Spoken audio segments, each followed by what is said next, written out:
Stephen, how are you this morning? Great. So I'm really happy to be here.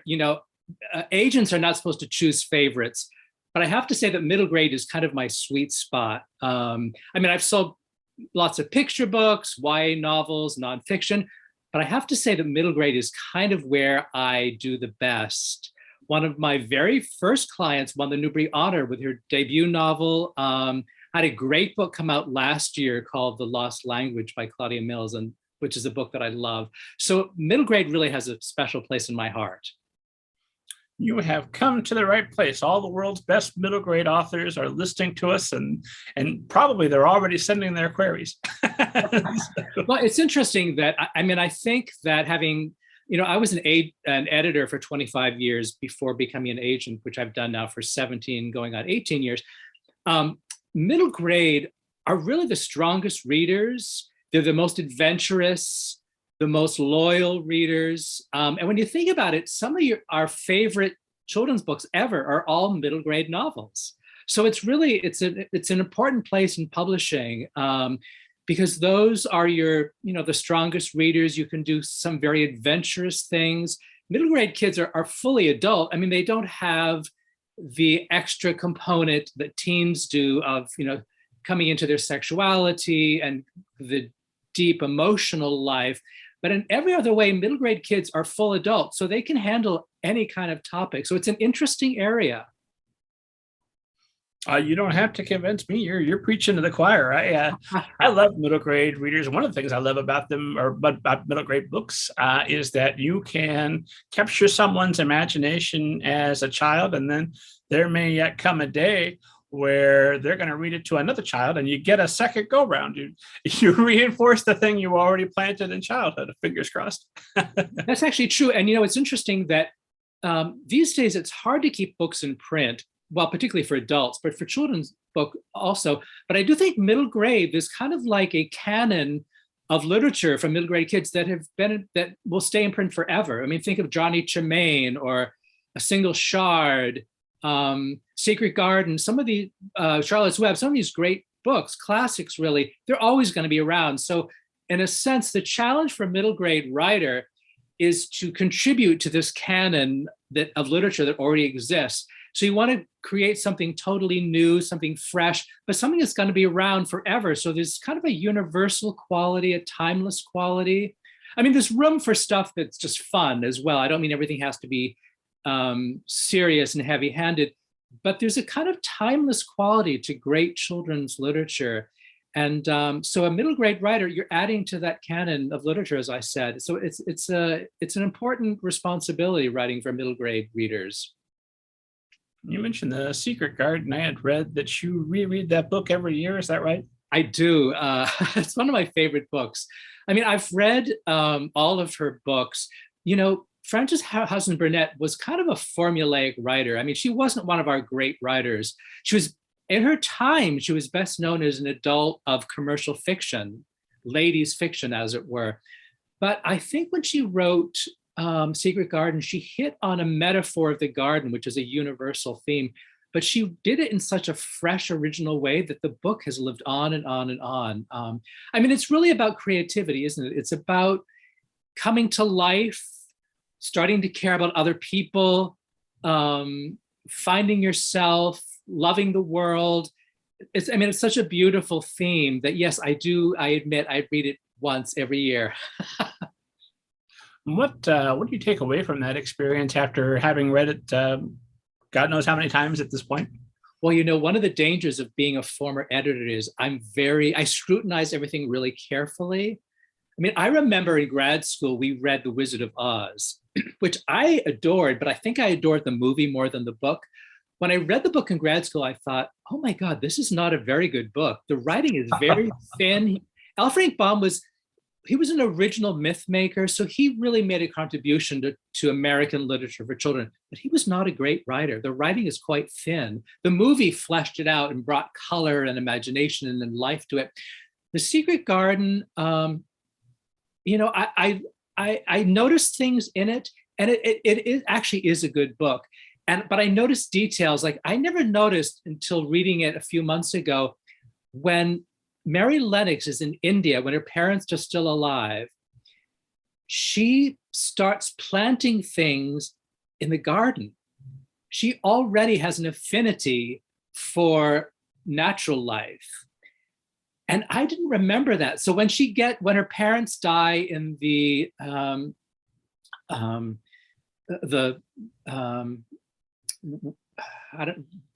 whatever pestilence that kills everyone off, and then she's shipped to her uncle Craven in outside of London in England. She, is drawn to the gardens and having her own garden. Might I have a bit of earth, she asks, but it's already planted in the reader's minds that she actually already loves gardens and plants. I think that's genius, and I never noticed that before. I don't know if you remember that, but it's quite deftly done by Frances Hodgson Burnett. The idea of connecting to the natural world as a child is quite beautiful. No, I've read it, but not reread every year. Although you're inspiring me, I need to pick it up again. It's been a while. Well, I mean, any great book you can reread, and you do notice more things. Can I tell you about some middle grade books that I've read recently that I liked? I insist. I would love to hear about them. Okay. Well, we lost Gary Paulsen this year, the great writer. Interestingly, when I was in grad school, I did some book reviewing, and I reviewed in the Christian Science Monitor his novel called Hatchet, which of course was a Newbery Honor book, one of 3 Newbery Honor books he wrote. This last year, 2 books of his were published, it turns out posthumously. One of them is called Gone to the Woods, which is his memoir written as a middle grade novel. And it's really, really special, rather brutal, because he had a rather difficult childhood. His parents were both alcoholics. They were not attentive. He was sent to live with an aunt up in the wilds of Minnesota, which is where he kind of became Gary Paulsen, the woodsman that we love, the writer who's inspired by nature.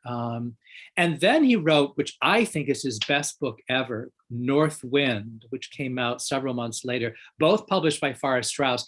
North Wind is really kind of like Hatchet, a boy in the wilderness, but I think it takes place in Norway. It doesn't come out and say it, but it's a stunningly beautiful book. So those are 2 middle grade novels that I loved recently. 2 of my clients have middle grade novels coming out this year.